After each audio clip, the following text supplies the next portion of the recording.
Bonsoir et bienvenue à vous en direct sur Public Sénat. Voici les titres du 22h ce soir.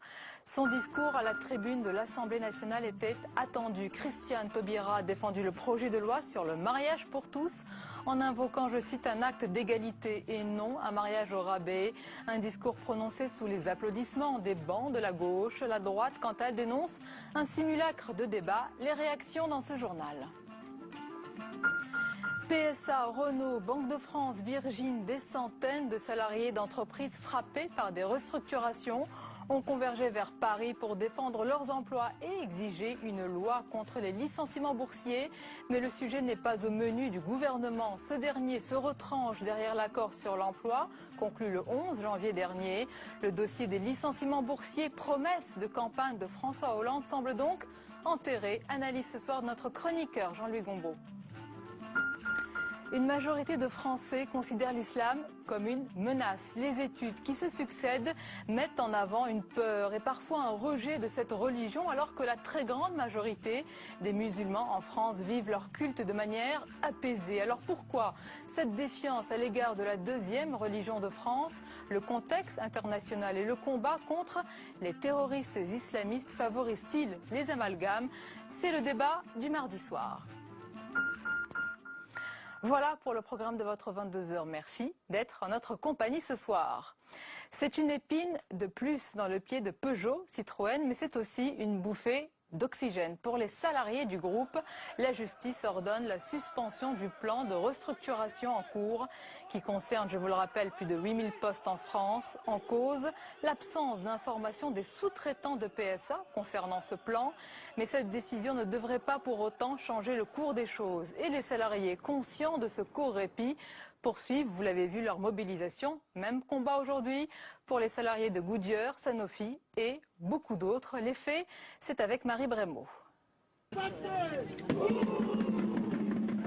Un AK pour établir un peu plus encore un rapport de force avec leurs patrons. Goodyear, Sanofi, Faurecia, Sony, Fnac et tant d'autres grands groupes qui licencient. Face aux plans sociaux, l'heure est au rassemblement. On s'est mis en relation avec différentes entreprises. On a rencontré les Goodyear, les Valeo, les Bigard. Dernièrement, les Sanofi, les PSA, les Ford.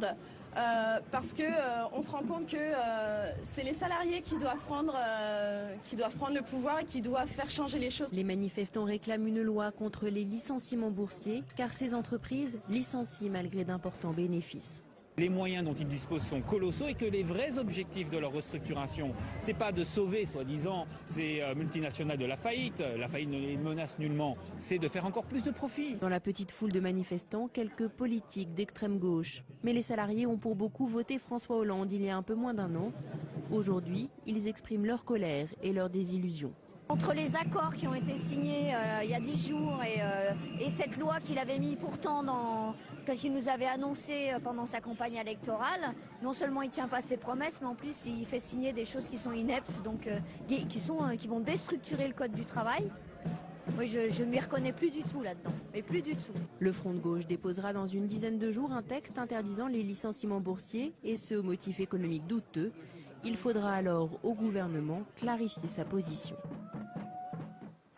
Il n'était pas venu au bureau national du Parti socialiste depuis son entrée à Matignon. Jean-Marc Ayrault est venu exposer aujourd'hui devant ses camarades socialistes ses priorités et première annonce, l'organisation de consultations pour relancer le droit de vote des étrangers aux élections locales. On voit tout cela avec Mathilde Bélanger. Jean-Marc Ayrault le sait, obtenir la majorité des 3/5 sur le droit de vote des étrangers aux élections locales ne sera pas chose facile. Le Premier ministre veut donc lancer des consultations dès la fin de cette semaine pour vérifier l'état du rapport de force au Parlement sur cette question. Dans un souci de rassemblement, pour créer les conditions d'une majorité large, je fais ces consultations et je vais vérifier, y compris sur le droit de vote des étrangers, mais aussi sur d'autres sujets. Et quand j'aurai terminé mes consultations, je pourrai faire l'état des lieux et discuter avec le président de la République ce qui fait rassemblement et ce qui ne le fait pas. Le Premier ministre était venu s'exprimer devant le bureau national du Parti socialiste, une première appelée à se renouveler régulièrement. Jean-Marc Ayrault veut resserrer les liens avec sa majorité et rassurer ses troupes sur des promesses de campagne que certains craignaient de voir enterrées. C'est pas relancer le débat, c'est au contraire sortir de cette espèce d'idée qui était en train de s'installer, comme quoi le droit de vote, on en parlait tout le temps et on le faisait jamais. Là maintenant, on va vraiment essayer de le faire, mais ça dépend pas totalement de nous. L'objectif des 3/5 indispensable pour une réforme constitutionnelle sera sans aucun doute très difficile à atteindre. La majorité devra rallier des voix dans l'opposition largement hostile au projet. Et le Premier ministre qui a réuni à Matignon ce soir des responsables parlementaires et les présidents de groupe pour les tenir informés de l'évolution de la situation au Mali. À la sortie de cette réunion, Jean-Marc Ayrault a tenu à rappeler que l'armée française devait se montrer d'une extrême vigilance sur d'éventuelles exactions commises à l'égard des populations maliennes soupçonnées d'être pro-islamistes. Le Premier ministre précise que la Croix-Rouge n'a à ce jour relevé aucun abus, mais les témoignages d'hommes passés à tabac par les soldats maliens se multiplient aujourd'hui. Le Qatar, à présent au cœur d'une double actualité ce soir. D'abord, le pays a démenti toute forme d'aide aux islamistes radicaux du Mali. Ce sont de fausses allégations et notre aide n'a été qu'humanitaire, a précisé tout à l'heure le Premier ministre du Qatar, alors que son pays est soupçonné de soutenir financièrement les djihadistes. Autre actualité aujourd'hui avec cette enquête du magazine France Football mettant en avant les soupçons de corruption dans l'attribution du mondial. Michel Platini dénonce ce soir un tissu de mensonges. On voit tout cela avec Jérôme Rabier. Michel Platini, Nicolas Sarkozy, Zinedine Zidane et une bonne partie de la Fédération internationale de foot, la FIFA. L'enquête de France Football épargne peu de personnes du monde politique et du ballon rond. Pour le magazine sportif, il faut revenir sur l'attribution au Qatar de la Coupe du Monde 2022, en cause de forts soupçons de corruption, en plus d'un lobbying forcené. Le billet hebdomadaire cite notamment un mail du secrétaire général de la FIFA, le français Jérôme Valqueux, qui écrivait « Ils ont acheté la Coupe du Monde 2022 ». S'il a ensuite plaidé la méprise et un ton léger, pas sûr que cela suffise à faire taire les rumeurs de corruption. Un autre événement est relayé par le magazine, une rencontre secrète qui a eu lieu en 2010 à l'Elysée. Étaient présents Nicolas Sarkozy, le président de l'UEFA, Michel Platini, le prince du Qatar et un ancien actionnaire du PSG. Le journal évoque un échange de bons procédés. Contre le vote favorable de Michel Platini, le Qatar s'engageait notamment à investir au PSG et à créer la chaîne beIN Sport pour concurrencer Canal+. Un arrangement qui n'a jamais eu lieu pour l'ancien numéro 10 de l'équipe de France qui assure avoir fait son choix en toute indépendance. Seule chose certaine, le Qatar a usé d'un lobbying hyper actif pour obtenir cet événement majeur. De nombreuses stars avaient notamment été engagées. La somme de 11 millions d'euros pour Zinedine Zidane avait été évoquée mais démentie formellement par l'intéressé. Son discours à la tribune de l'Assemblée nationale était attendu. Christiane Taubira a défendu le projet de loi sur le mariage pour tous en invoquant, je cite, un acte d'égalité et non un mariage au rabais. Un discours prononcé sous les applaudissements des bancs de la gauche. La droite, quant à elle, dénonce un simulacre de débat face à face tendu pour ce premier jour de débat à l'intérieur de l'hémicycle. On écoute un extrait du discours de la garde des Sceaux. Nous sommes si fiers de ce que nous faisons que je voudrais le définir par les mots du poète Léon Gontran Damas. L'acte que nous allons accomplir est beau comme une rose dont la tour Eiffel, assiégée à l'aube, voit enfin s'épanouir les pétales. Il est grand comme un besoin de changer d'air. Il est fort comme le cri aigu d'un accent dans la nuit longue. Merci à vous. Et avec nous ce soir sur le plateau du 22h, notre chroniqueur Jean-Louis Gombaud. Bonsoir Jean-Louis. Bonsoir Sonia. Pour évoquer dans quelques instants la forte actualité sociale également ce mardi. Et notre journaliste Caroline Deschamps. Bonsoir Caroline. Bonsoir Sonia. Pour la chronique Net d'Info, nous allons parler de ce premier jour de débat autour du mariage pour tous. Ambiance tendue, on l'a vu à l'intérieur de l'hémicycle. Caroline, et qu'en est-il sur les réseaux sociaux ?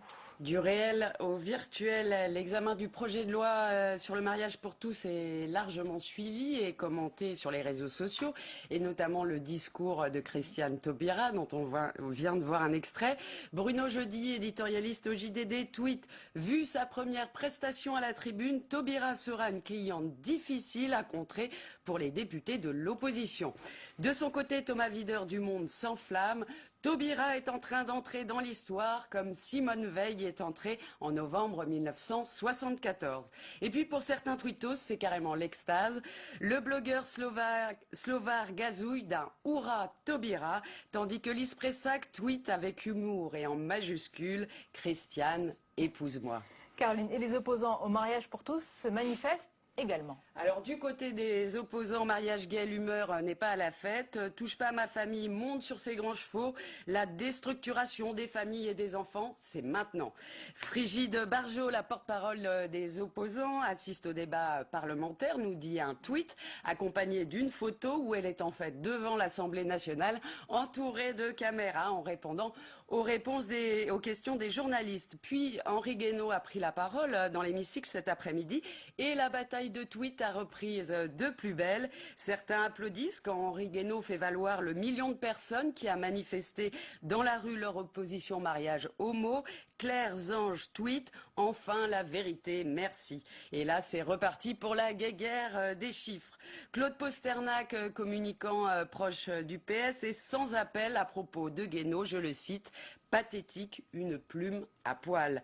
Enfin, c'est la prière de rue de l'organisation intégriste Civitas devant l'Assemblée nationale qui fait parler d'elle. Là, il y a encore quelques instants, des députés socialistes ont été bloqués par les forces de l'ordre. De nombreuses photos sont postées sur Twitter, montrant le député PS Nicolas Bayes dans un échange musclé. Il tweet, je cite, « Ce soir, Civitas enfreint ouvertement la loi, il est temps d'interdire ce mouvement obscurantiste. » Et sur le web à présent, Caroline, la bataille, elle bat son plein depuis longtemps déjà. Ah oui, ce sont des mois d'affrontements, Sonia. Alors les opposants au mariage gay sont très organisés. Ils ont un site complet, Manif pour tous, une page Facebook, un compte Twitter.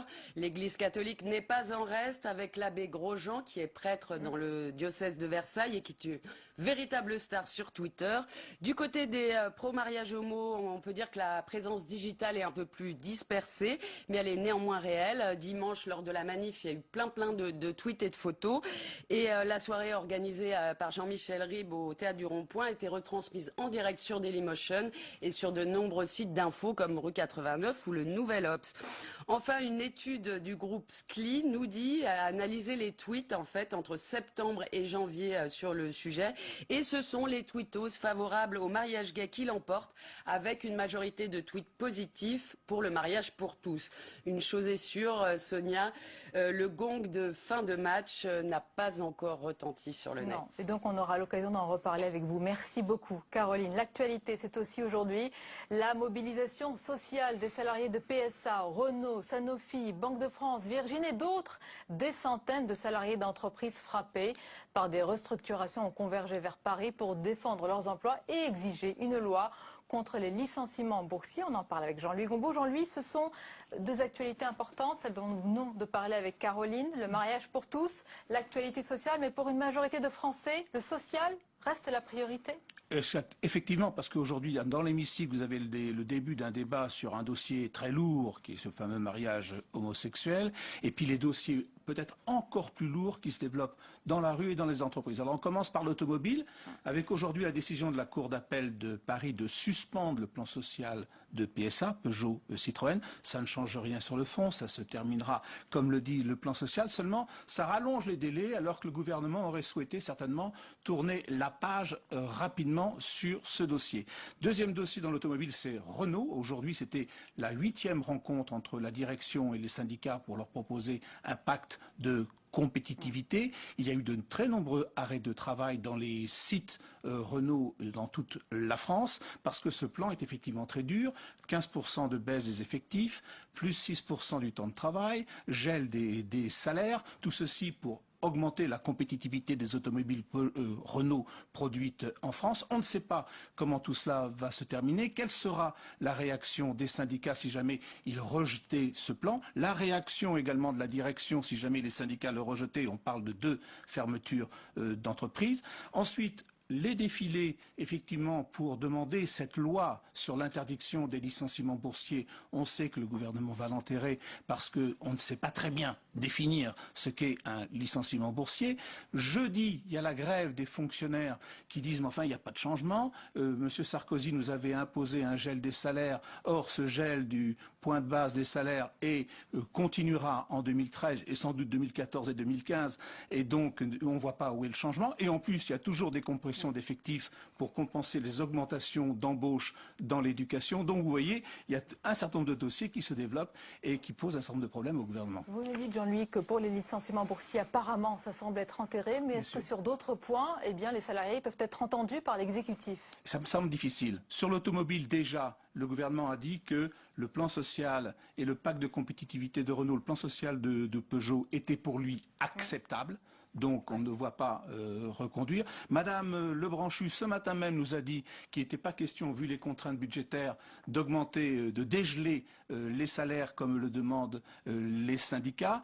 La loi sur les licenciements boursiers, elle est enterrée. Alors comme ils ne peuvent pas reculer sur ces dossiers, on pense qu'on va avancer sur d'autres. Et notamment avancer sur quel dossier pour toujours montrer qu'on est dans la stratégie du changement. Je pense notamment à la fameuse taxe de 75% qui va ressortir des tiroirs. Et puis des dossiers sociétaux, le cumul des mandats notamment qui va revenir, le vote des étrangers, mais il y a fort à parier que pour les Français, le Français moyen, l'opinion publique, les dossiers sociétaux pèsent beaucoup moins lourd que les dossiers sociaux. Bien sûr. Merci beaucoup Jean-Louis pour votre analyse. La suite du 22h avec dans un instant le débat du mardi soir. Les sondages et les enquêtes se suivent et se ressemblent sur ce sujet. Une majorité de Français considèrent l'islam comme une menace. Alors pourquoi y a-t-il une si grande défiance à l'égard de la deuxième religion de France?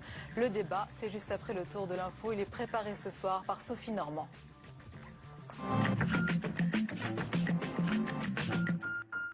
L'esprit de vengeance à Tombouctou.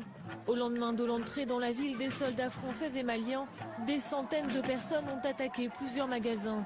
Elles soupçonnaient les propriétaires d'avoir soutenu les islamistes armés liés à Al-Qaïda. Des munitions et des radios militaires ont été découvertes dans certaines boutiques. Au même moment, à Addis Abeba, une conférence de donateurs a levé plus de 455 millions de dollars destinés aux besoins militaires et humanitaires. Laurent Fabius y a défendu à nouveau l'intervention de la France au Mali. Il fallait que la France intervienne, car si elle n'était pas intervenue, il n'y aurait plus de Mali. Il y aurait un État terroriste qui menacerait tous les pays avoisinants et toute l'Afrique. C'est le dernier carnage en date en Syrie. 80 corps de jeunes gens ont été retrouvés aujourd'hui dans un quartier tenu par les rebelles à Alep, la cité syrienne, métropole du nord du pays, en proie à des combats entre soldats et insurgés. Difficile d'identifier les auteurs de ce massacre car le régime et les rebelles s'accusent mutuellement des tueries. Mohamed Morsi ne sera finalement pas à Paris vendredi. Le président égyptien devait partager un petit déjeuner à l'Elysée avec François Hollande. Une visite pour s'entretenir notamment de l'intervention militaire française au Mali contre laquelle il s'était élevé. Mohamed Morsi restera en Égypte où l'opposition appelle à de nouvelles manifestations vendredi après des violences meurtrières ces derniers jours. Ce matin, le ministre de la Défense égyptien a mis en garde contre un effondrement de l'État si la crise se poursuivait. C'est un grand pas pour les experts et les scientifiques iraniens. L'Iran affirme être parvenu à envoyer ce singe à 120 km d'altitude dans l'espace à bord d'une capsule installée dans une fusée. Le primate est revenu vivant de ce voyage. Voilà qui conforte le pays dans son projet de vol humain dans l'espace d'ici à 2020, mais inquiète les Occidentaux qui soupçonnent de possibles implications militaires. Les États-Unis ont aussitôt prévenu que l'Iran violait là une résolution de l'ONU condamnant son programme balistique. Dans le monde, Plantu revient sur l'arrivée à l'Assemblée nationale du texte pour le mariage pour tous, un texte attendu aussi bien par ses partisans que par ses adversaires. L'hémicycle tout entier est aux couleurs du drapeau gay-friendly. Pas sûr que les débats qui s'y dérouleront seront autant amicaux.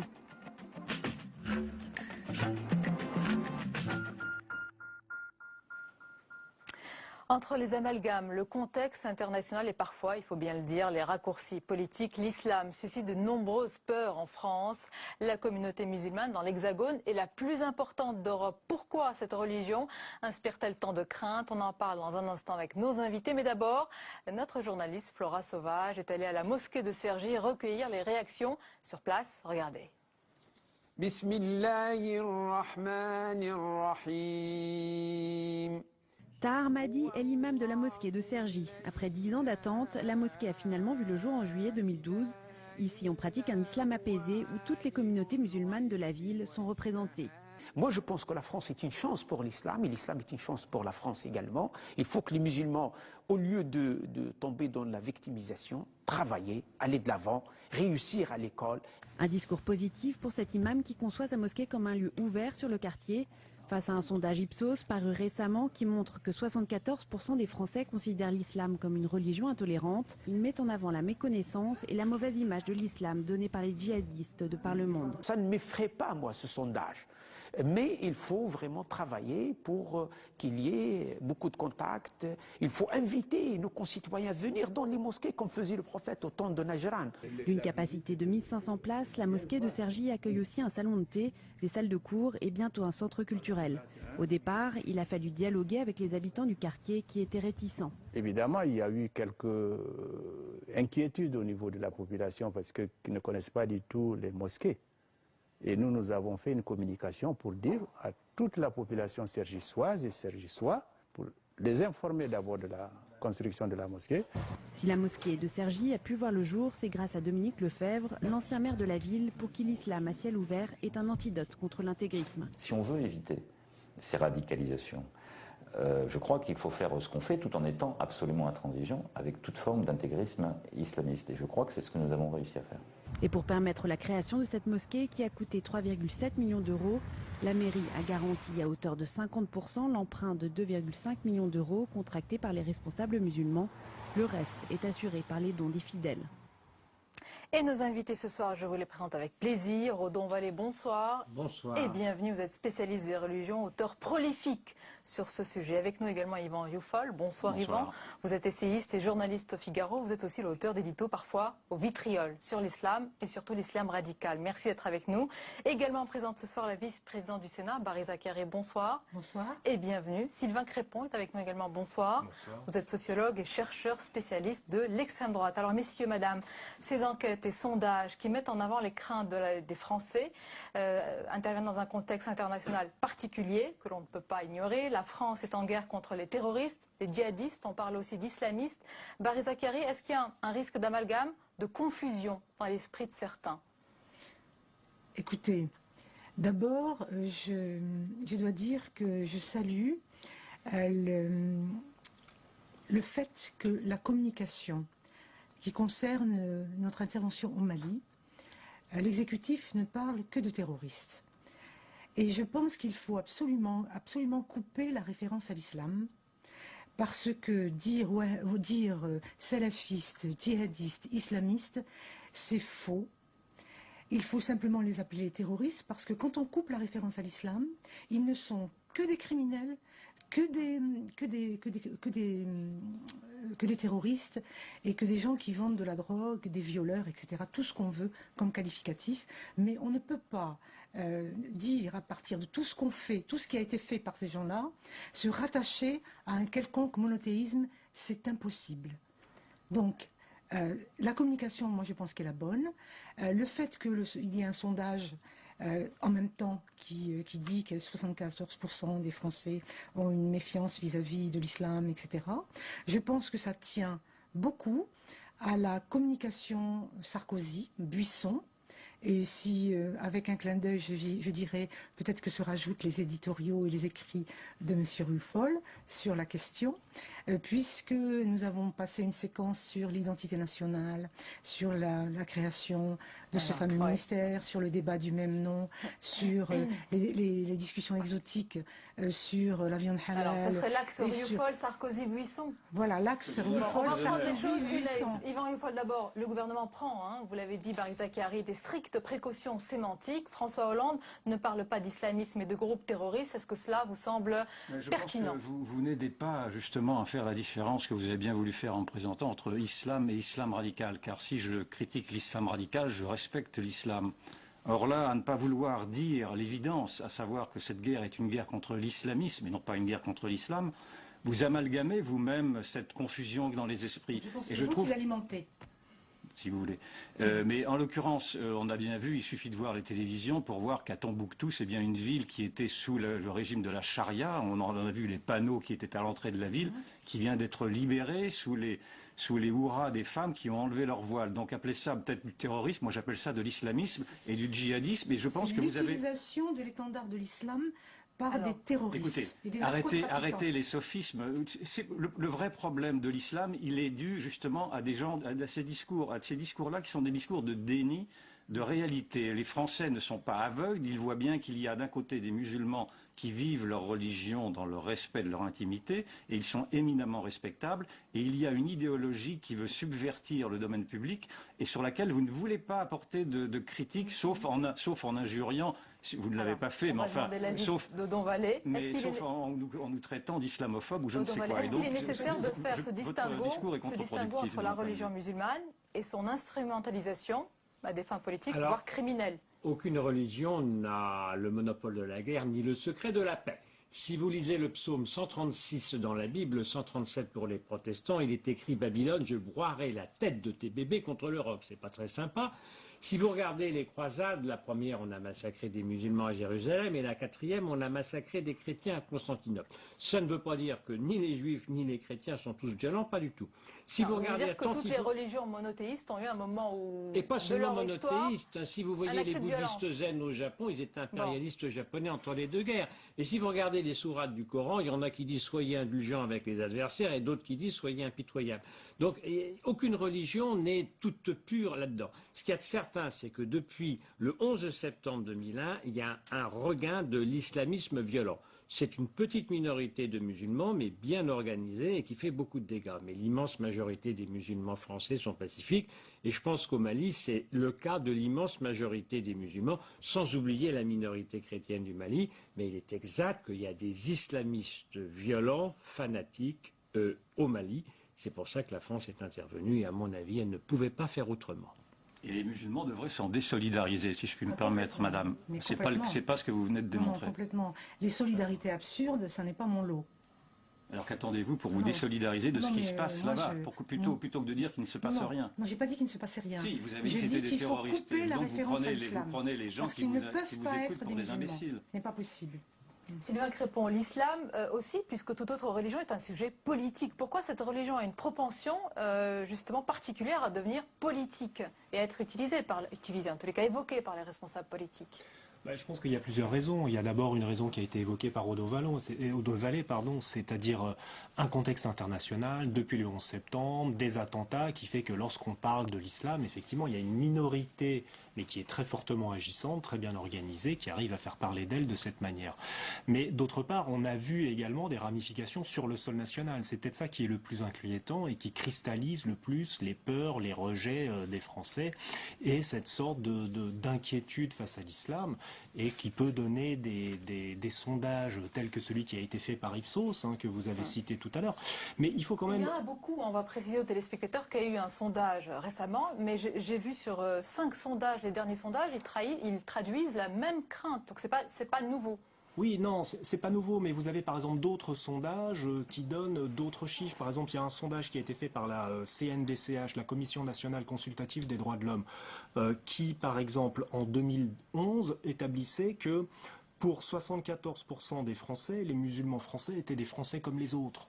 Donc vous voyez, selon le point de vue que vous prenez, selon le contexte que vous prenez ou selon la façon dont vous formulez les questions, vous n'aboutissez pas au même résultat. Je prends un autre exemple, la très bonne enquête qui a été faite par Sylvain Brouard et Vincent Tiberge en 2005 sur Français comme les autres, sur les Français musulmans, qui montre que 80% des musulmans établis en France plébiscitent la laïcité et la séparation entre la religion et la politique. Donc, on est face à des chiffres, des enquêtes contradictoires qui, selon la formulation, selon le contexte, ne disent pas les mêmes choses. Donc je pense qu'il faut prendre un peu de recul, il ne faut pas nier les problèmes, il y a des vrais problèmes. On va en parler. Voilà. Je vais revenir aussi sur le contexte international et le Mali, parce qu'Yvan Rieufol, j'ai lu que vous parlez de choc des civilisations. Vous dites que c'est un défi de civilisation pour la France. Expliquez-nous. Oui, c'est-à-dire que nous vivons dans le déni permanent de ce qui se passe tant sur l'immigration, ou sur la violence de l'islam radical. Or, l'islam radical est issu d'une civilisation Et ce qui est indicible pour ceux qui ont décidé de tout nier, ce qui est indicible, c'est de parler de ce choc de civilisation qui avait été décrit par Huntington et qui fait s'affronter, la civilisation, occidentale. Oui, des groupes, naturellement. Oui. Et dans ce choc de civilisation, vous avez des musulmans laïcs ou des musulmans modérés qui se retrouvent dans le camp occidental. Et ce qui se trouve aujourd'hui, ce qui se voit aujourd'hui sur tous les conflits internationaux, c'est ce choc de civilisation qui met en opposition une idéologie rétrograde, l'islamisme, l'islam radical, l'islam politique, appelez ça comme vous voulez, et cette aspiration qui traverse également la communauté musulmane, les peuples musulmans, à une démocratie, à des libertés qui ne sont en totale contradiction avec l'application stricte de la charia, qui est la loi de Dieu. La loi de Dieu ne peut pas être la loi des peuples. Je crois que ça vous choque. J'étais choquée par cet édito de M. Ruffol. Moi, je pense que nous ne sommes pas les musulmans normaux. Est-ce que je vous fais peur, M. Ruffol? Pas du tout. Pas du tout. Et moi, je vous fais peur? Je suis ravie. Un peu parfois. Parfois. La réponse a fusé. C'est ça le problème qu'il y a avec vous. Dans vos écrits, je crois que ce hérisse, je vous lis bien. Et... Ouais, vous n'avez pas l'air de me lire bien, enfin. Oui, si, je vous lis bien. Bon. Mais moi, je pense que nous ne sommes pas pour les musulmans. Moi, je me définis comme farouchement laïque et sereinement musulmane. Et je vous assure que je ne suis pas dans le déni et que j'ai le sentiment qu'islamophobes et intégristes se nourrissent l'un de l'autre et qu'ils n'existeraient pas l'un sans l'autre. Et donc moi je pense, à un moment donné, il faut couper cette référence à l'islam pour des gens qui ne sont que des criminels, des voleurs, des violeurs et des terroristes. Mais qui se réclament de l'islam. Eux se réclament de l'islam. Personnellement, moi je suis assez d'accord. Je suis assez d'accord avec les thèses d'Huntington sur le choc des civilisations et je le regrette. Mais n'oublions pas que l'islam c'est un phénomène mondial, que seulement 1/6 des musulmans sont arabes, qu'il y a pas grand-chose de commun. Il y a beaucoup d'idées reçues. Oui, il y a beaucoup d'idées reçues. Puis il y a d'énormes différences entre l'islam indonésien, l'islam pakistanais, l'islam iranien, etc. Il y a beaucoup de chocs des civilisations. Il y a des chocs économiques terribles. Je pense que le grand choc dans l'avenir, ça va être le choc de la civilisation chinoise contre toutes les autres civilisations. Quand on voit à l'heure actuelle la place que prennent les Chinois en Afrique, c'est inimaginable. Et quand on voit aussi chez nous d'ailleurs, la place des produits chinois en France. Vous n'allez pas nous dire que c'est le péril jaune? C'est pas du tout le péril jaune, c'était un livre du capitaine d'Henry écrit en 1909, publié chez Flammarion. Le capitaine d'Henry, c'était le pseudonyme du colonel Drian, qui était un héros de Verdun. Mais ce péril jaune, non, c'est pas ça du tout. Par contre, je crois qu'il y a des chocs économiques, et ces chocs économiques, ils expliquent aussi un certain nombre de violences, notamment dans le domaine religieux. N'oublions pas que dans l'islam, il y a des gens qui sont extrêmement pauvres, et les damnés de la terre, qui autrefois rejoignaient le marxisme athée, certains peuvent avoir tendance à rejoindre la religion musulmane. Je pense que, par exemple, au Mali, le problème numéro 1, c'est reconstruire un Mali qui soit socialement et économiquement plus juste et plus efficace. Vous êtes d'accord? C'est l'objectif primordial après la phase militaire, Yvan Riofol, au Mali. Concernant le Mali, oui, bien entendu. Oui. Mais je voudrais élargir, si vous permettez, le sujet, car je pense que cette crainte qui existe maintenant face à l'islam, que l'on voit à travers ces sondages, qui sont, comme vous l'avez dit, des sondages qui sont récurrents, vient surtout, me semble-t-il, de cette crainte qui traverse la société française, de la faiblesse même de la République, qui ne sait plus affirmer ses valeurs. Car dans le fond, vous avez bien tort d'avoir peur de moi, et moi je n'ai pas peur de vous. C'est pour plaisanter, monsieur. Non, vous plaisantiez pas. Et c'est bien le problème, d'ailleurs. C'est bien ce qui attise un peu les tensions entre les communautés. Or, il me semble que la République a trop lâché face à ce multiculturalisme dont on a dit qu'il était... Oui, mais pourtant l'islam s'est globalement institutionnalisé. On va dire que, entre guillemets, l'islam des caves existe de moins en moins. Et or, c'est sa visibilité grandissante qui suscite des craintes. C'est paradoxal. Oui, parce que ce multiculturalisme dont on a dit, dont on a prétendu qu'il était accepté par la société française et refusé par la société française, or ce multiculturalisme, qui veut dire que toutes les cultures sont équivalentes, dans le fond, et que la culture française équivaudrait à la culture islamique, a permis précisément à cet islam politique d'abord de refuser de s'intégrer ni de s'assimiler, et en plus de demander une visibilité. Et ce qui choque aujourd'hui la population française, c'est de voir cette visibilité alors même que la République laïque ne sait plus faire respecter ses règles. Et je pense que le fond du problème, c'est la faiblesse de la République française, et non pas tellement l'agressivité que l'on peut reconnaître à l'islam radical. Je peux partager ça, M. Ruffol, avec vous. La faiblesse des laïcs. La faiblesse des laïcs. C'est important. Oui. La faiblesse des laïcs. C'est là où nous pourrions nous accorder. C'est là où nous pourrions nous accorder. Non, alors, vous avez une nuance? Oui, moi j'ai une nuance parce que en France, il n'y a pas de politique multiculturaliste au sens propre du terme. Le multiculturalisme, c'est quoi? C'est reconnaître officiellement des spécificités, des droits spécifiques pour des communautés. Je veux dire, ça n'existe pas en France. Il n'y a pas de droit reconnu spécifiquement pour ce genre de population. Mais je voudrais revenir au sondage qui a été édicté. L'intégrisme religieux dans le sondage qui porte sur les peurs et les fractures françaises, ça vient en 9e position dans les soucis des Français. Donc ça vient quand même loin derrière le chômage qui est en premier, puis le pouvoir d'achat, puis les retraites, les impôts, la santé, les inégalités sociales. Donc dans l'ordre des priorités, je pense qu'il faut replacer les choses. Ça c'est un premier point. Il y a un deuxième point que je voudrais évoquer quand même, et quand je dis qu'il ne faut pas tomber dans l'angélisme, c'est vrai qu'il peut y avoir une forme de, j'ai envie de dire, de communautarisme qui se développe et qui est dû à quoi? Qui est dû, je pense, à une certaine ghettoisation qui conjugue enfermement communautaire et misère sociale. Et là, il y a des très bonnes études qui ont été faites par Gilles Kepel, par Didier Lapeyronie, qui ont vraiment fait des travaux très sérieux là-dessus, et qui montrent que lorsqu'on conjugue géographiquement ces deux handicaps, effectivement, on peut se renfermer dans la religion sous une forme radicale. Et là, il n'est pas question de minorer effectivement ce genre de danger, et je pense que Mohamed Merah en est un exemple parmi d'autres, même s'il y a une dimension psychologique dans cette tragédie. Mais il y a aussi cette question sociale qui me semble essentielle et politique et qu'il faut le mettre en avant et qui n'est pas uniquement géostratégique. Alors, je reviens d'un petit paradis religieux qui s'appelle le Bénin, où il y a des animistes vaudous, des protestants, des catholiques, des musulmans, tout le monde s'entend bien, il n'y a aucune violence religieuse. Dans le meilleur collège catholique de Cotonou, il y avait un élève, Moubarak Soumanou, musulman premier du bac béninois, qui a fait ses classes prépa à Louis Grand et qui est maintenant à l'école polytechnique et qui va bientôt défiler le 14 juillet. Donc vous voyez que on peut très bien dans un pays être tout à fait à l'aise dans le dialogue religieux. Mais ça suppose aussi un certain état d'esprit. Disons-le, cet état d'esprit n'est pas partagé partout. Malheureusement, dans le Nigeria qui est voisin, vous avez des islamistes de Boko Haram qui sont extrêmement violents. Donc dans deux pays voisins, vous pouvez avoir soit le dialogue, soit l'affrontement. Je voudrais qu'on revienne en France. Vous avez parlé tout à l'heure des voix laïques. Oui, je vous en prie. Je voudrais revenir sur Boko Haram. C'est non à l'éducation.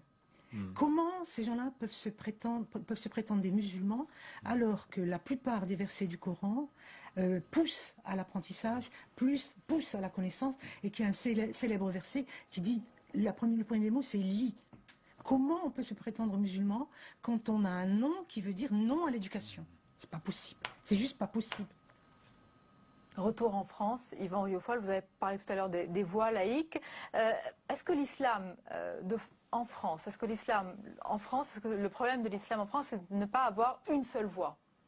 Il est représenté par différents courants. Il y a le CFCM, je ne sais pas s'il est représenté d'ailleurs, mais il y a l'UOIF. Est-ce que justement, on devrait plus entendre ces organisations-là? Ce qui manque, il manque deux choses. Enfin, il y a deux choses qui créent ce problème. C'est donc cette faiblesse de la République et cette incapacité, pour l'instant, qu'a la communauté musulmane, qu'ont les Français musulmans, à se désolidariser de ce qui les caricature. Et c'est pour ça que je vous reproche de ne pas vous être désolidarisé de ce qui caricature votre religion quand on voit ce qui se passe notamment au Mali, mais pas simplement. Mais si, vous êtes félicité. Vous vous êtes félicité, madame, que l'on n'emploie pas le mot d'islamisme. Donc j'appelle ça cautionner. Bon, écoutez, c'est comme ça que je le vois.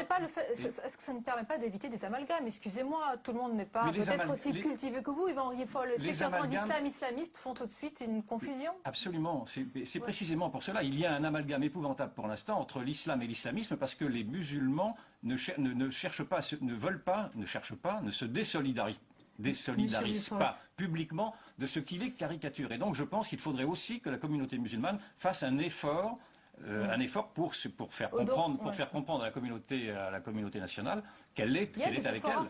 Il y a des efforts à faire peut-être, certainement, il y a des efforts à faire. Monsieur Rieufol, vous n'avez certainement pas lu les communiqués que j'ai faits sur l'affaire Mera, où j'ai parlé de ces questions. Certainement, pour vous dire, non mais attendez, non, il n'y a pas de courage là, mais il y a de dire que nous ne pouvons pas être dans des solidarités absurdes. Nous ne pouvons pas être dans des solidarités absurdes. Mais l'amalgame, par exemple, c'est quand tout à l'heure, vous montriez des gens qui prient dans la rue, alors que ça n'existe plus des gens qui prient dans la rue en France. Donc ça favorise. Et quand les médias formatent les représentations, vous avez un rôle éminent, ça n'existe plus. Donc on le montre. Madame a décidé que ça n'existait plus. Est-ce qu'il y a des faussaires, des responsables de ces clichés qui sont véhiculés? Qui sont ceux qui ont intérêt finalement à que cela perdure? Qui a intérêt à cette éternisation des clichés? Tocqueville disait: une idée simple mais fausse l'emportera toujours dans l'opinion sur une idée juste mais complexe. Il avait raison. Le général de Gaulle le disait sans arrêt en Conseil des ministres: c'est compliqué, c'est compliqué. Et vous, le jeune trésor meilleur élève du CEG numéro 1 de Châteauroux m'a nommé ministre des Affaires compliquées. Il a 13 ans, mais il a tout compris. Il m'a dit: Monsieur Vallée, l'éducation, c'est compliqué. Et je lui ai dit: mais tu as raison, parce que si j'étais ministre de l'Éducation, je ferais peut-être pas mieux que l'actuel titulaire du poste. Voyez-vous, on a tendance à simplifier. Alors on va dire l'islam, c'est le glaive, mais on ne peut pas dire ça. Mais en même temps, on ne peut pas dire non plus que tous les musulmans sont pacifiques, puisqu'il y a eu le 11 septembre. Il faut accepter de vivre dans une société où toute religion peut avoir ses violents et ses non-violents. En Inde, il y a eu Gandhi, il était non-violent, mais il y a eu des hindous qui sont également totalement fanatiques. On a parlé de l'islam apaisé, tolérant, et il est où cet islam des Lumières, décrit par Malek Chebel dans ses livres, ou encore appelé de ses voeux par Barack Obama il n'y a pas si longtemps? C'était le discours du Caire, mais déjà, que c'est loin ce discours.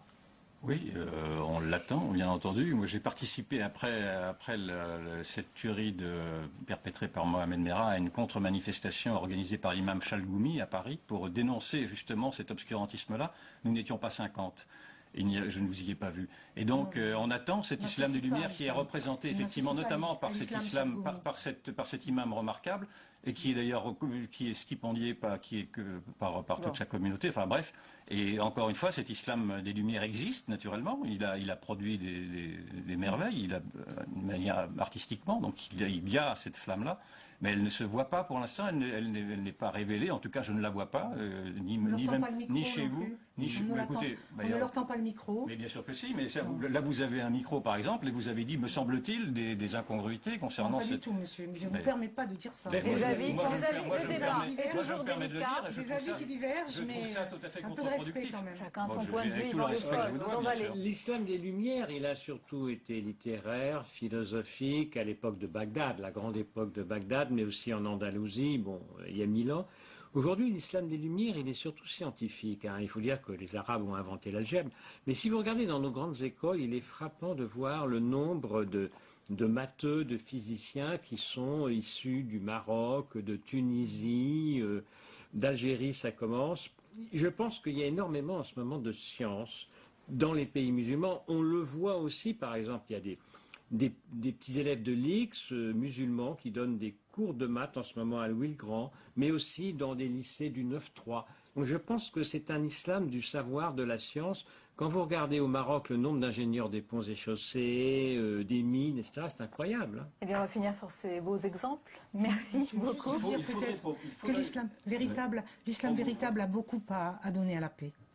Merci d'avoir participé à ce débat, toujours délicat, il faut le dépassionner. En tout cas, merci d'en avoir parlé avec franchise et sincérité ce soir. C'est la fin de ce journal. Merci à vous de nous avoir suivis. Tout de suite, l'émission politique Preuve par 3.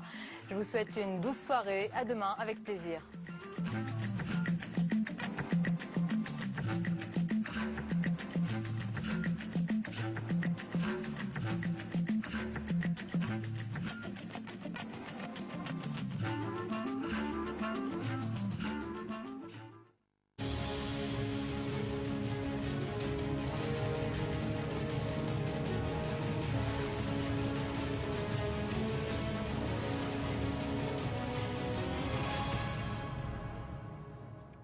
Jean-Luc Mélenchon est l'invité de Preuve par 3. Bonsoir. Bonsoir. Et merci d'être avec nous. Vous êtes très présent en ce moment auprès des salariés confrontés à des plans sociaux, mais trop éloignés et même en rupture avec les valeurs d'union traditionnelle de la gauche, déplore le PS au pouvoir qui, ces derniers jours, a ciblé ses attaques contre vous. On dira peut-être que c'est de bonne guerre, Jean-Luc Mélenchon, après vos sévères critiques contre les mesures prises par le duo Hollande-Hérault, que vous jugez néolibérale, en tous les cas pour certaines d'entre elles. Co-président du parti de gauche, vous répondrez dans un instant à Catel Prigent de l'agence France-Presse, notre partenaire, et puis à Perrine Tarnot de Public Sénat, vous, l'homme de l'année, l'homme politique de l'année, hein, selon le magazine GQ. On n'attend pas forcément à vous lire, mais en tous les cas, vous nous accordez une longue interview.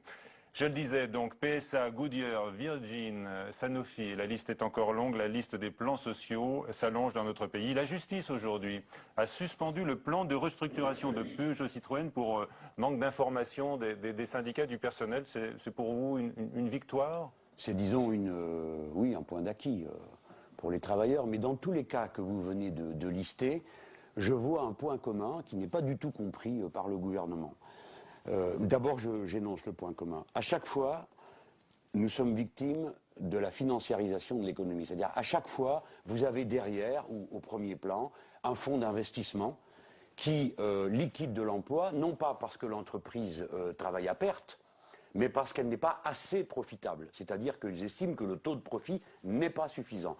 Et pour faire monter ce taux de profit, ils liquident des unités entières de production. C'est vrai pour Goodyear, c'est vrai pour Sanofi, qui est maintenant la première capitalisation boursière de notre pays. Chez Peugeot, il y a la famille, et chez Renault, il y a l'État. Oui, alors ça c'est autre cas pour Renault. Là, il y a l'État. Il y a une responsabilité directe des actionnaires, de l'actionnaire et de l'État, qui devrait pouvoir avoir son mot à dire. Mais dans le cas de PSA, là aussi, nous avons une volonté de reconvertir par rapport à des objectifs financiers, parce que l'entreprise a été en profit, il faut quand même le rappeler, jusqu'à une date très récente. Mais vous avez vu la chute des ventes, par exemple, si on s'intéresse à l'automobile. Bien sûr. Les ventes sont en chute libre, hein, et donc la production également, voilà. Dans les usines françaises en tous les cas. Alors, Michel Grossure, c'est là que nous touchons du doigt l'absurdité de ce modèle économique. Car le modèle économique, c'est la politique de l'offre. C'est un mot savant pour dire on produit en abaissant le coût du travail. Bon, de manière à ce qu'il y ait le plus de marchandises possible, et on se débrouillera par les ventes. Mais vous voyez bien qu'en abaissant le coût du travail, jusqu'à sa limite, que fait-on? Ou on délocalise, ou on met des gens au chômage, et donc après, vous avez moins de consommateurs, moins d'acheteurs. Donc, quand vous êtes sur le modèle Renault ou sur le modèle PSA, qui sont des voitures intermédiaires, pour, disons, la classe moyenne, hein, eh bien, cette classe moyenne fait passer le changement de véhicule après les autres charges de la famille, vu qu'elle est prise là. Et par conséquent, on a un modèle économique absurde, où on veut faire baisser le prix des marchandises pour trouver des acquéreurs qui ont eux-mêmes été mis au chômage auparavant. Vous voyez que tout ça ne tient pas debout. Est-il logique que 3 voitures sur 5 de Renault qui sont vendues en France soient produites en dehors de France? Bon, il arrivera un moment où plus personne ne pourra acheter de voiture Renault en France parce que ça sera trop cher et qu'il n'y aura plus que des chômeurs. Carlos Ghosn, le patron de Renault, il récuse tout chantage, même si des négociations sont engagées aujourd'hui avec les syndicats justement pour plus de productivité, même pour le gel des salaires. Et certaines voix au gouvernement, Arnaud Montebourg a suggéré que Carlos Ghosn donne l'exemple en réduisant ses fortes rémunérations. Oui. Qu'est-ce que vous proposez, lui, pour lui? Je pense qu'il faut changer le patron de Renault Nissan parce qu'il a fait la preuve de son inefficacité absolue. D'abord, il coûte très cher. Je pense qu'on pourrait trouver un patron qui coûte moins cher pour des résultats au moins aussi intéressants que les siens. Deuxièmement, il a laissé Renault en jachère au profit de Nissan. C'est que disent tous les syndicats de l'entreprise. Donc, Carlos Ghosn est un mauvais patron et moi, en tant qu'actionnaire... Il faut le congédier. Oui, je pense qu'il faut en trouver un autre. Celui-là a fait son temps, il n'a pas réussi, il a mis Renault en difficulté. Ce serait un ouvrier, un contremaître, un ingénieur qui aurait de telles contre-performances à son actif, Carlos Ghosn l'aurait remplacé. Eh bien, nous devons remplacer Carlos Ghosn parce qu'il n'est pas bon du tout comme patron. Alors, je le disais, vous êtes dans la rue avec les salariés. Est-ce qu'on peut sauver des emplois, voire des entreprises par la loi? Bien sûr. Oui? Bien sûr. Tout dépend du diagnostic que l'on pose sur la difficulté de la dite entreprise. Quand vous prenez un exemple comme Sanofi, c'est la première capitalisation boursière. Pourquoi supprime-t-il des emplois? Posez-vous la question, pourquoi? Parce qu'il voudrait que l'on passe de 35% de redistribution du résultat en dividende à 50%. C'est tout. C'est l'unique raison pour laquelle ils compriment l'emploi. On les entend dire qu'ils veulent investir plus dans la recherche aussi. Ils tiennent ce discours-là. Oui, mais c'est un mensonge, c'est ça le problème. car la recherche elle-même est soumise à la loi de la finance. C'est unité par unité entre deux personnes qui travaillent sur deux molécules différentes. L'entreprise met la priorité à celle qui sera le plus vite présent sur le marché, c'est-à-dire celle qui va le plus vite dégager un grand profit. Donc la loi. Aucun souci. Quelle loi? Attendez, aucun souci de santé publique. Ben, bien des lois. Nous allons prendre un exemple. Virgin, vous avez un fonds d'investissement qui est là-dedans, qui lui ne se cache pas de ce qu'il fait. Il l'écrit sur son site. Il dit, nous on vient, on prend le meilleur et on s'en va au bout de 5 ans. Donc là, les 5 ans sont terminés, il s'en va de Virgin. Auparavant, il a pris le meilleur, c'est-à-dire le Furet du Nord qu'ils ont revendu et quelques autres perles de la couronne. Et puis il laisse un objet exsangue auquel ils n'ont donné aucune perspective d'avenir. Donc vous voyez, Monsieur Grossier, on pourrait par exemple, ce que je vais vous dire n'a rien d'une révolution socialiste. Hein, mais on parlera de la révolution plus bien tard. Bien sûr, hein. citoyenne, oui, mais et elle est nécessaire. Mais dans ce cas précis, nous pourrions dire par exemple qu'un actionnaire a un pouvoir de vote lié à la durée de son investissement. Ce qui se fait dans certains pays comme le Brésil. C'est-à-dire quelqu'un qui investit pour 5 ans n'a pas le même pouvoir de vote que quelqu'un qui investit pour 10 ans ou pour 15 ans. Car voyez-vous, ce qui tue l'industrie, c'est la pensée du court terme. Ce qu'on appelle le benchmarking, aujourd'hui dans le management, la conduite des entreprises, c'est tous les 3 mois. Par conséquent, il est impossible d'avoir une stratégie de long terme pour un patron. Donc chaque fois qu'il y a un creux, eh bien, on liquide tout de suite pour pouvoir avoir un bon résultat à présenter 3 mois après. Alors vous voulez changer les règles du capitalisme. Le gouvernement que vous contestez, Jean-Luc Mélenchon, a essayé de peser fiscalement sur les plus hauts revenus, sur les capitaines d'industrie. On a vu le résultat. Ah bon, il a tenté, en tous les cas, avec la taxe à 75%. Ah. Est-ce que cette mesure que vous préconisez par la loi, ces mesures ou ces lois contre les licenciements boursiers n'auraient pas un effet pervers de chasser tous les investisseurs de France? Je ne crois pas. D'abord, distinguons les cas.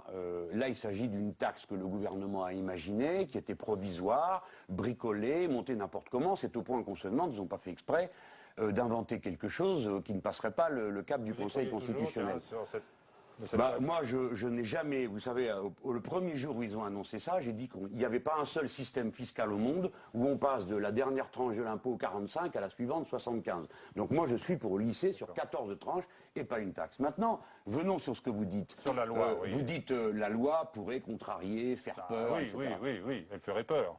Oui, c'est que vous n'êtes pas vous-même un investisseur, Michel Grossier, parce qu'un investisseur ne raisonne pas sur un coup de presse, un article ou une blague. Sur une politique économique. Un investisseur, il raisonne sur la profitabilité et la stabilité et la visibilité, point barre.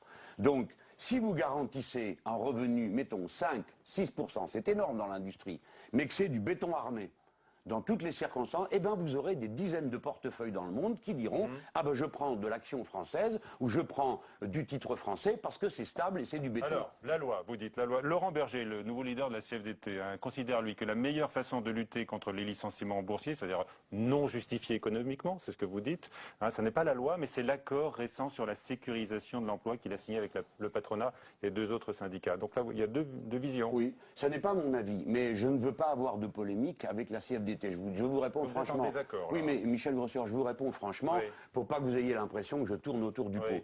Nous avons fait un choix, nous ne polémiquons pas avec les syndicats. Donc l'accord MEDEF, pour moi, c'est l'accord MEDEF, l'accord Hérault-MEDEF. Mais non, pour moi, je ne vois pas ça du tout comme ça. Je vais vous dire, c'est un traquenard, cet accord.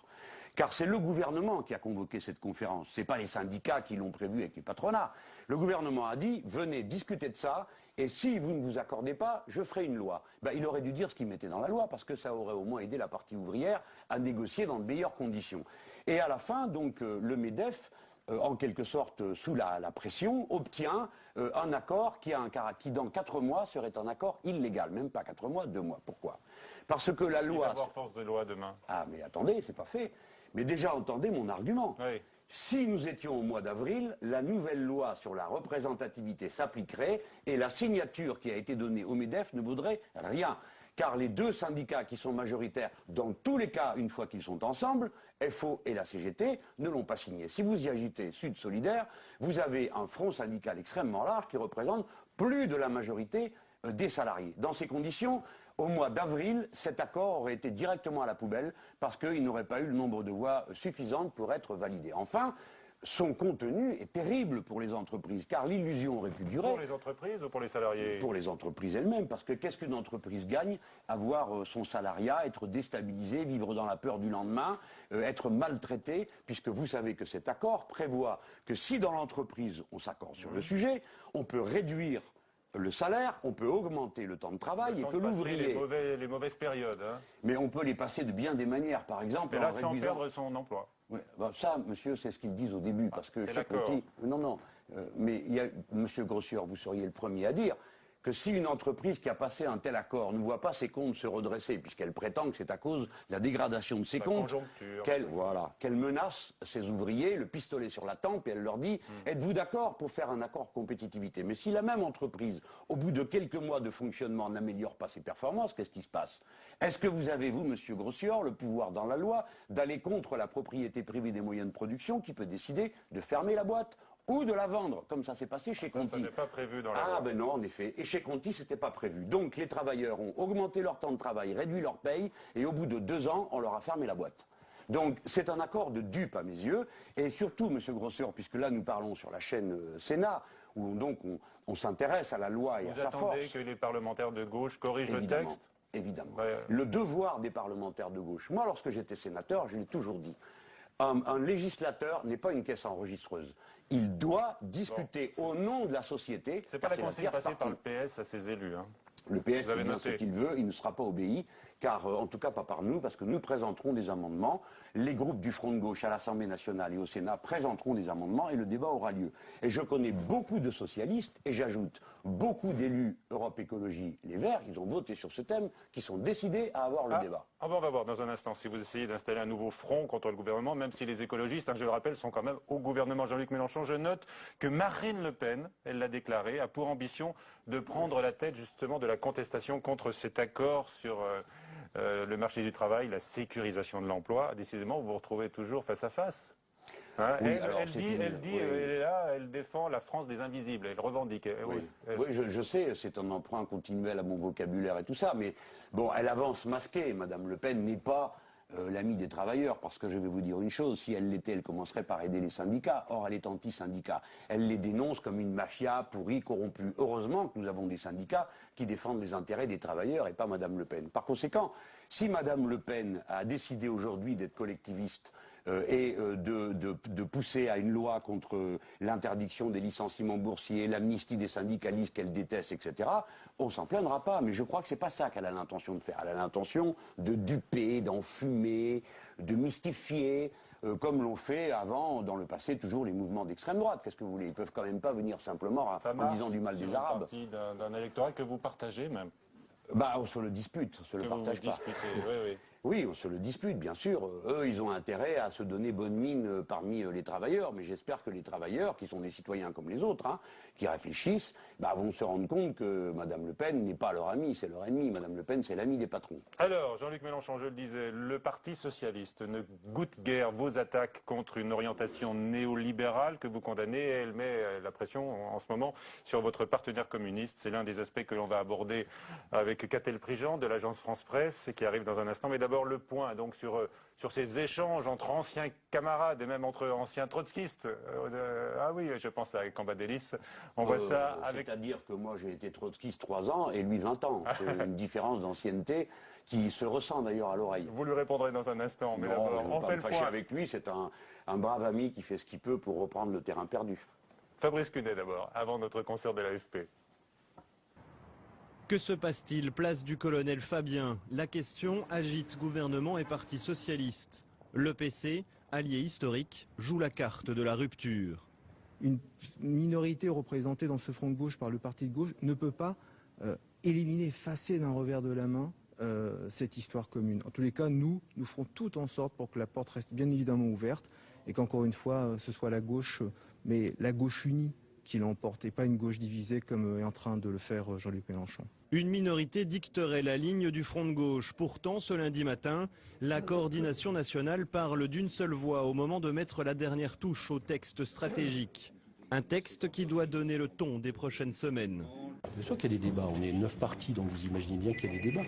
Mais ce que je constate, c'est que les débats se sont toujours résolus positivement au fil du temps. Donc voilà, le front de gauche va bien. La ligne du Front de gauche est claire, s'opposer à la politique économique du gouvernement et faire des propositions alternatives. Pierre Laurent le sait, pour le Parti communiste, c'est qui tout double. Tout est fait pour nous enfermer dans l'unique question pour ou contre la politique gouvernementale. Or, l'urgence de la situation est bien de faire émerger une parole large, nombreuse.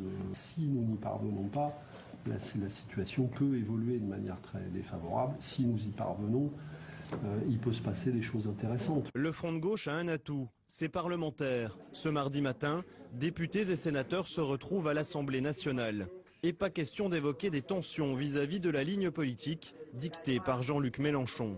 Il y a des interrogations, mais je crois que le Front de gauche en tant que tel n'est pas remis en cause par les communistes. Ils s'interrogent sur comment encore élargir ce rassemblement à d'autres forces de gauche. C'est tout l'enjeu des discussions commencées ce mardi entre le parti de gauche et les Verts. Ces derniers ne seraient pas insensibles à l'idée de constituer une majorité alternative.